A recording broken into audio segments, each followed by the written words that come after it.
नमस्कार मंडळी, स्वागत आहे तुमचं सगळ्यांचं आपल्या लाडक्या युट्यूब चॅनलमध्ये। तर व्हिडिओवरती नसाल तर व्हिडिओला लाईक करायला विसरू नका आणि चॅनलला सबस्क्राईब करायला देखील विसरू नका आणि हा व्हिडिओ शेवटपर्यंत नक्की बघा। समरला वाचून स्वानंदीने चक्क फोडलं अंशुमान व मल्लिकाचं थोबाड। तर नक्की काय घडतं त्याला संपूर्ण अपडेट जाणून घेऊया। तर मित्रांनो, एकीकडे आपल्या समरला मारण्यासाठी ह्या मल्लिकाने खूप घाणेरडं कृत्य केलेलं असतं, कारण की समरच्या गोळ्या लपवून ठेवलेल्या असतात आणि सोबतच त्या रूममध्ये पूर्णपणे धूर केलेला असतो। त्याच्यामुळे तुम्हाला माहितीच आहे की आपल्या समरला आधीपासूनच मात्र दम्याचा त्रास असतो, त्याच्यामुळे त्याला श्वास देखील घेता येत नाही आणि तो बेशुद्ध होऊन त्याच रूममध्ये पडतो।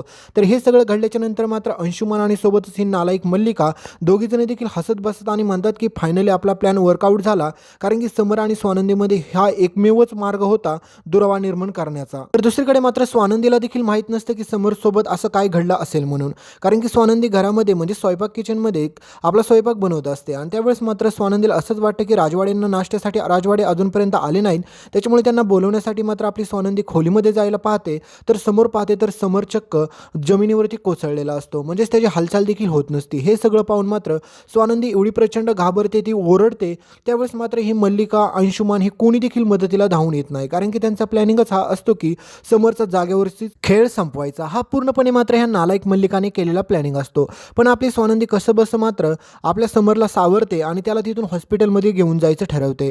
पण एकीकडे मात्र स्वानंदीला कळत नसतं की हे असं घडलंच कसं काय। तर आता हे सगळं झाल्याच्या नंतर तुम्हाला पुढे हे देखील पाहायला भेटेल की आपला समर खूप मोठ्या क्रिटिकल सिच्युएशनमध्ये फसलेला असतो। तर स्वानंदी त्याला खूप चांगल्या प्रकारे वाचवते त्या संकटातून आणि त्याच्यानंतर स्वानंदी आता जे काही करते ना ह्या अंशुमानसोबत आणि मल्लिकासोबत, ते पाहून तर तुम्हाला धक्काच बसेल, कारण की दुसरीकडे मात्र हीच बातमी आनंदला कळालेली असते। तर आनंद देखील खूप घाबरतो। आनंद म्हणतो की आत्ताच्या आत्ता हॉस्पिटलमध्ये त्याला घेऊन जा, मी तिथे पोहोचतोच। तर आता एकीकडे मल्लिका आणि सोबतच अंशुमान दोघेजण ठरवतात की आपला प्लॅनिंग जो काय होता ना तो आता पूर्णपणे वर्कआउट होत आलेलाच आहे, कारण की एकीकडे मात्र आता समरचा जीव जायचाच आसपास आलेला आहे, तर दुसरीकडे स्वानंदीची बेचैनी त्यांना समजलेली असते। पण हा सगळा प्रकार होत असताना मात्र आजीला देखील ही बातमी कळालेली असते की समरसोबत असं काय घडलंय, त्याच्यामुळे आजीला देखील कळत नसतं की काय करावं।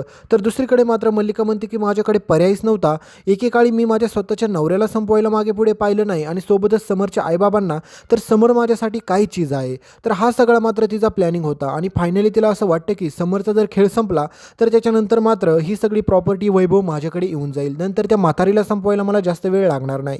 आणि जर समर वाचलाच तर समर आणि स्वानंदीमध्ये खूप मोठी फूट पडेल, कारण की समरने स्वतःच्या हाताने स्वानंदी मॅडमला त्या गोळ्या दिल्या होत्या आणि तिने सांगितलं देखील होतं स्वानंदीने की ह्या गोळ्या आपल्याला घ्यायची गरज नव्हती, कारण की इथून पुढे आपण व्यायाम करू, प्राणायाम करू, त्याच्यामुळे तुम्हाला खूप बरं वाटेल। पण हा सगळा प्लॅनिंग मात्र ह्या मल्लिकाने उधळून लावलेला असतो। तर मल्लिका आता खोटेनाटे आपले आरोप स्वानंदीवरती घेते आणि म्हणते की तू बाय आहेस का कोण आहेत, स्वतःच्या नवऱ्याला मारण्याचा तो प्रयत्न केला, कारण की समरच्या गोळ्या तुला लपून काय ठेवायची गरज होती, तू त्याला सांगून पण ठेवू शकले असते। म्हणजेच मित्रांनो, आपल्या स्वानंदीवरती ही मल्लिका खोटा आरोप लावते। तर दुसरीकडे मात्र समर ज्यावेळेस शुद्धीवरती येईल म्हणजे बरा होतो, त्यावेळेस मात्र समरच्या मनामध्ये स्वानंदीबाबत खूप चुकीच्या गोष्टी ही मल्लिका भरवत असते आणि म्हणत असते की हिला आत्ताच आत्ता घराच्या बाहेर काढ, कारण की तू पाहिलंच ना माझ्यावरती संकट आलं, आजीवरती संकट आलं, हिला एकही जबाबदारी नीट घेता येत नाही, त्याच्यामुळे हिची लायकीच नाही असं नको तसली ही मल्लिका बोलत असते।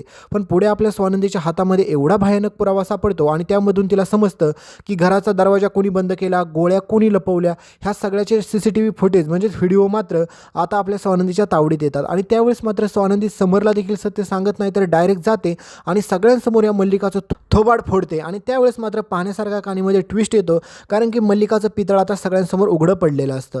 पण मित्रांनो, बिचारा समरच्या आयुष्याला तर धोका आहेच, पण आपल्या स्वानंदीच्या आयुष्याला देखील ह्या मल्लिका आणि सोबतच अंशुमानपासून खूप मोठा धोका आहे, कारण की ही पैशासाठी आणि प्रॉपर्टीसाठी आपल्या समर आणि स्वानंदीसोबत काहीही करू शकतात। तर हे सगळं तुम्हाला पुढे पाहायलाच भेटेल। तोपर्यंत व्हिडिओला लाईक करा, चॅनलला सबस्क्राईब करून सोबतचं बेल नोटिफिकेशन ऑन करा आणि या व्हिडिओला मित्रांनो तुम्ही हाईप करायला विसरू नका। तर भेटूया पुढच्या अपडेटमध्ये रात्री 9 वाजता।